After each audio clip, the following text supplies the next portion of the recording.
isso aí vai demorar muito para acontecer.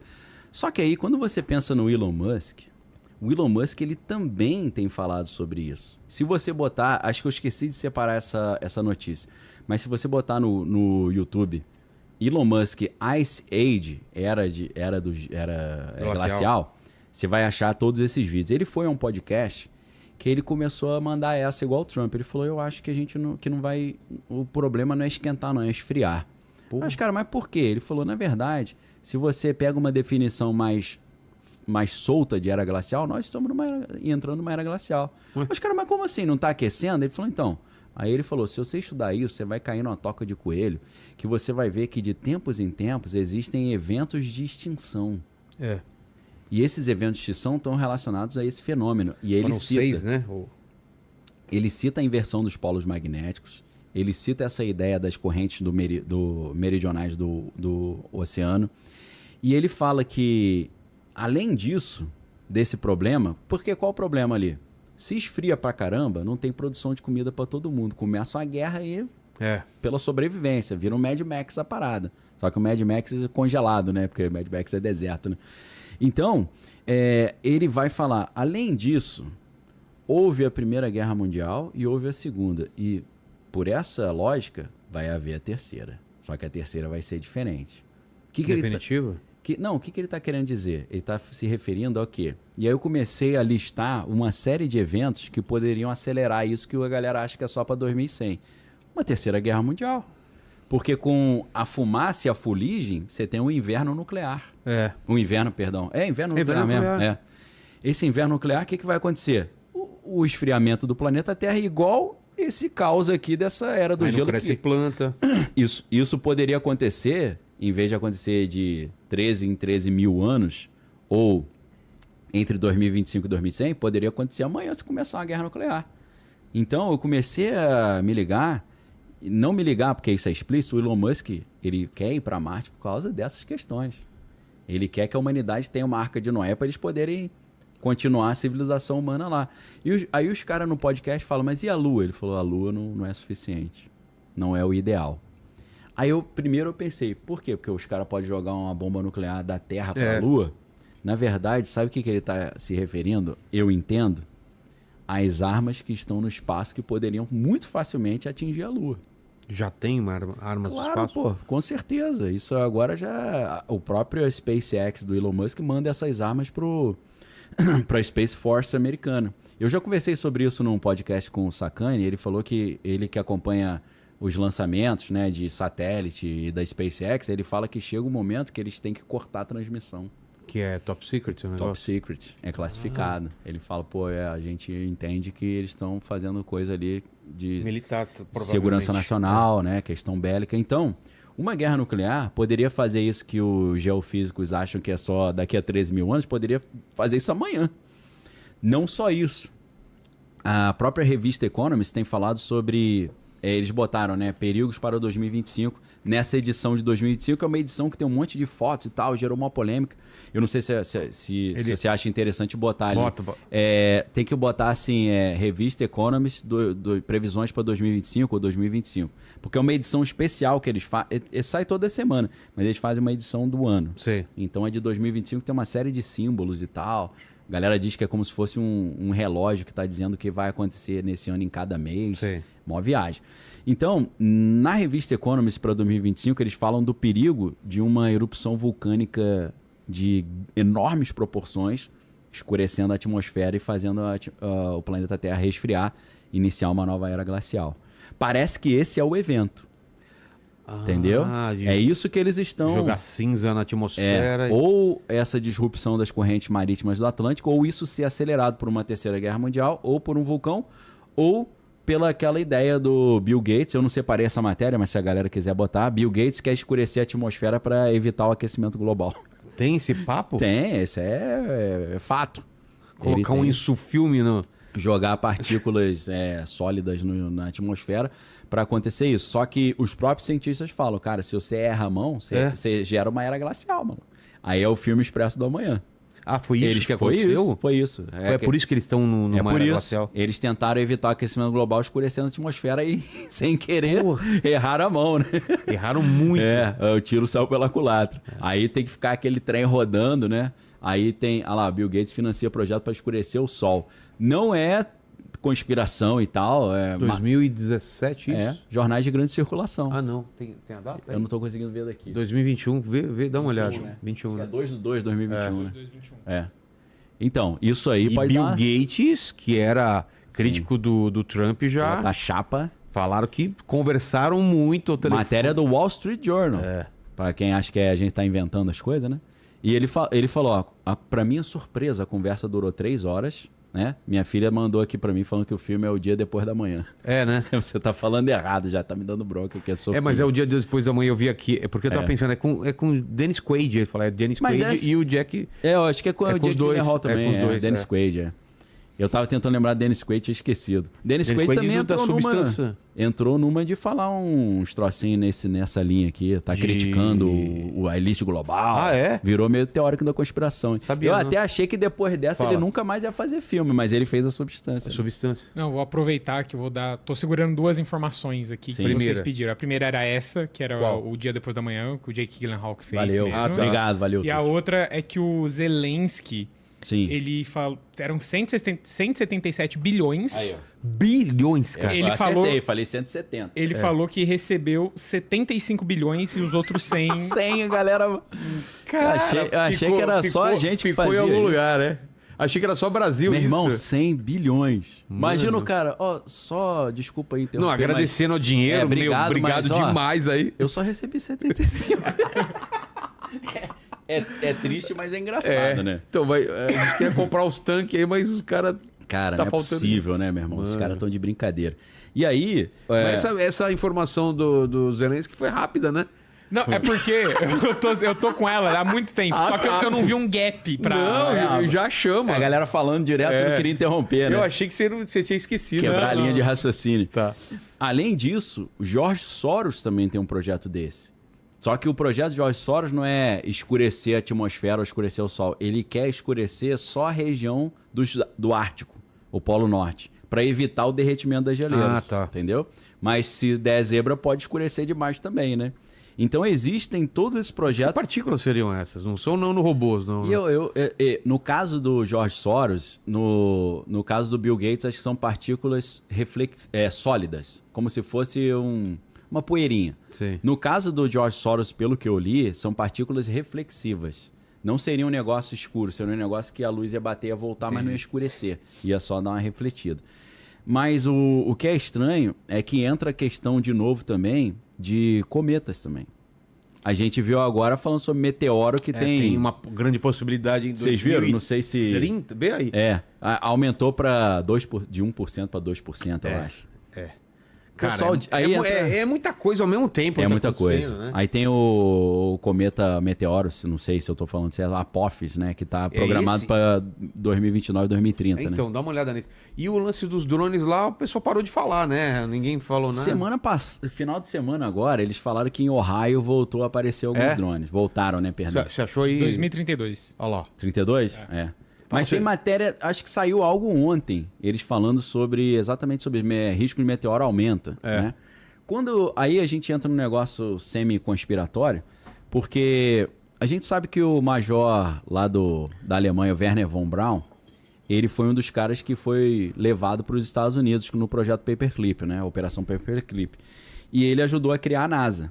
Ele criava os foguetes para os alemães e ele criou a NASA lá. Inclusive, tem gente que diz que ele sugeriu NASA porque tem a ver com o grupinho dele original, cara, né? Só faltava, né? Só faltava, né? Seria, rir na nossa cara, né? Fazer uma palhaçada dessa. Mas aí, o que acontece? O Werner von Braun, ele trabalhava numa empresa chamada Fairchild Technologies, que ela era uma empresa aeroespacial, e a secretária dele se chamava Carol Rosin. Essa mulher é viva ainda.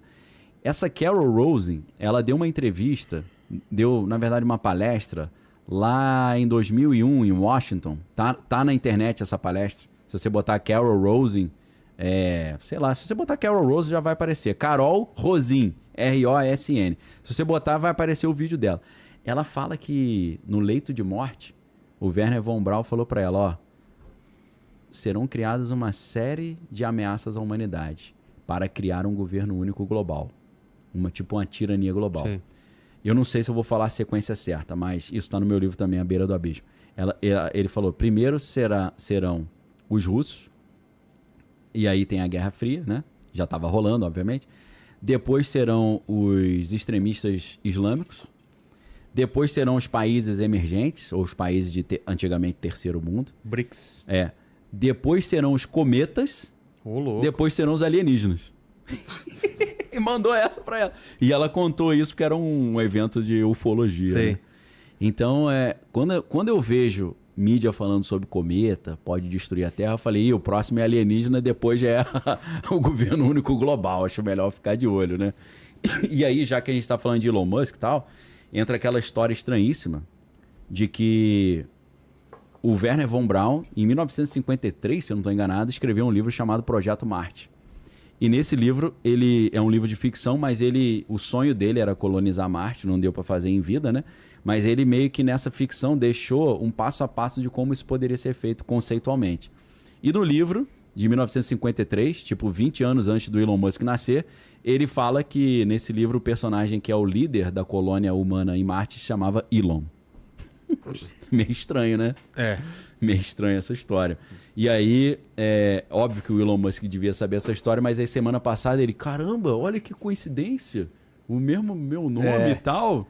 Eu não sei se ele é um predestinado ou se a mãe dele leu esse livro e botou esse nome já e ficou enchendo o saco do garoto. Tu vai fazer o que tá no livro, hein? Eu te botei o nome por causa disso. Então, assim, isso é muito estranho. E para ficar mais estranho, o Elon Musk colocou no X esse comentário. Caramba, o livro do Wernher von Braun já falava o meu nome e o mesmo nome que se colonizar Marte. Sabe quem entrou na conversa e mandou um somebody na conversa? O Uri Geller. Lembra que tortava a colher? Sim. Uri Geller entrou na conversa e falou: Elon Musk, preciso falar contigo.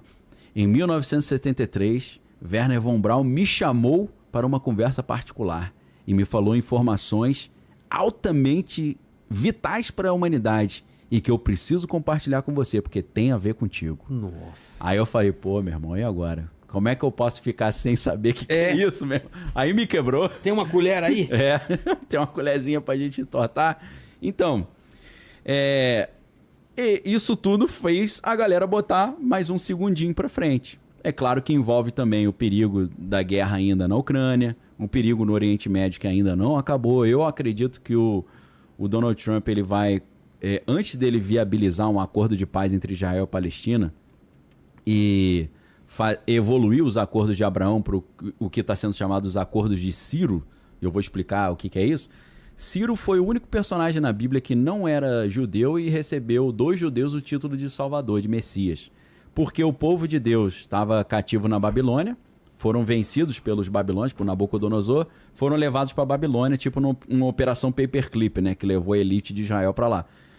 E houve uma profecia de Jeremias que falava que eles iam ficar que é tempo pra caramba, ficariam 70 anos no cativeiro e depois seriam liberados. E por incrível que pareça, mais de 100 anos antes do rei Ciro da Pérsia, que hoje é Irã, nascer, os profetas do povo judeu já falavam que um cara chamado Ciro, um rei, que nem tinha nascido ainda, iria liberar o povo. Pô. Tipo essa historinha do Elon Musk aí, né? Predestinado. E aí quando alguém leu isso, levou para o rei Ciro, porque o rei Ciro da Pérsia, na verdade era Império Medo-Persa, eles venceram os babilônios. E aí levaram esse livro para ele, falaram aqui, tá teu nome aqui no livro antigão dos judeus e dizer que você quer liberar os caras para voltar. E aí ele leu e falou, caramba, ficou emocionado, falou, acho que é a minha missão. E aí ele liberou o povo, falou, pode voltar, vamos cumprir essa profecia. E aí, em agradecimento a isso, pô, obrigado, rei da Pérsia, você nos liberou para voltar para casa, eles chamaram ele de Messias, de Salvador. Então... Pérsia que é hoje o Irã. Pérsia é o Irã hoje. O que aconteceu?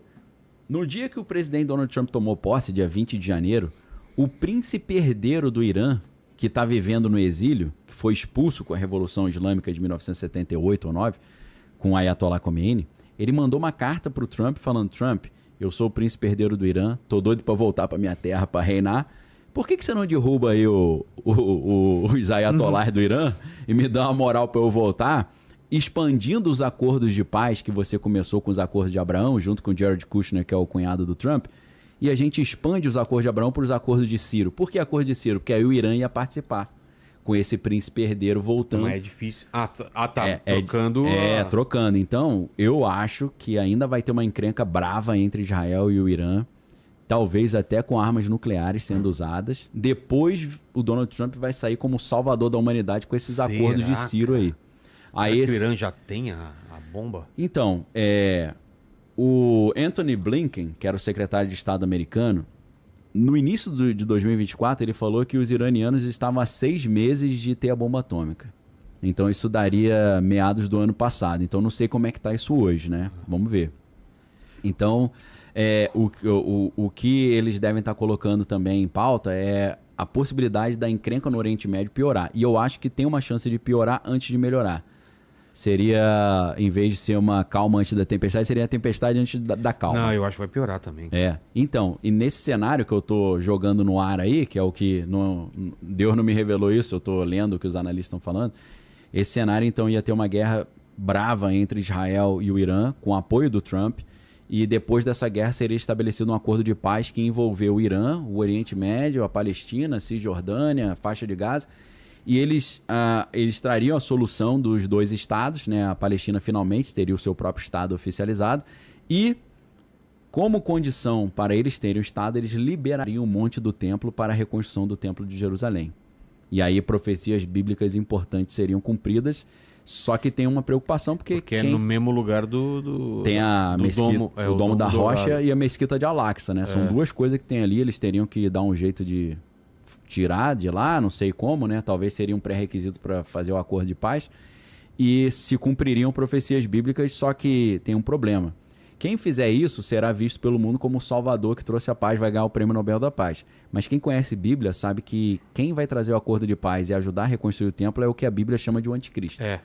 Então, eu acho que essa parte não está entrando nos critérios do relógio do juízo final, mas fica de dica para a galera. Não sei se vai acontecer, alguns analistas estão dizendo que está para essa linha. Segundo as profecias, o falso profeta vem antes do anticristo revelar? Eu creio que ele vem antes ou meio que simultaneamente chancelando ele, falando esse é o escolhido de Deus para trazer a paz. Dando a bênção assim. Ele, teoricamente, se você compara o falso profeta com João Batista, ele tem que vir um pouquinho antes para abrir o caminho, preparar o caminho, né? Como João Batista fez, né? Voz que clama no deserto, preparar o caminho, né? Então ele veio antes pregando arrependimento, depois vem Cristo cumprindo ali, trazendo não o batismo na água, mas o batismo no fogo, né? Com o Espírito Santo.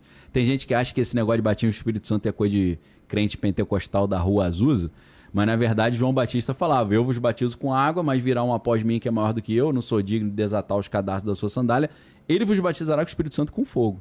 Então foi João Batista que inventou essa parada de batismo com fogo, tá? Não foi o Azusa, não.